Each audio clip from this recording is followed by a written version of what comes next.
Mira, aquí temos, bueno, tricópteros sin estoso, que son estos así de vida libre. Por exemplo, temos aquí un hidropsíquido, porque hai outros tricópteros que construen a súa casa con pedras do río, non?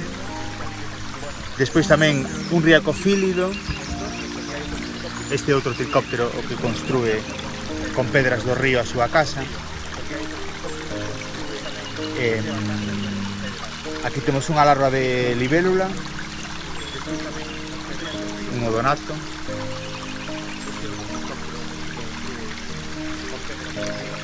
E despois temos unha larva de píntega, de salamandra. E o riacofílido aquí. Aquí. Claro, pasa que se camuflan bastante, claro. E despois, bueno, este verme é unha típula, tipulio,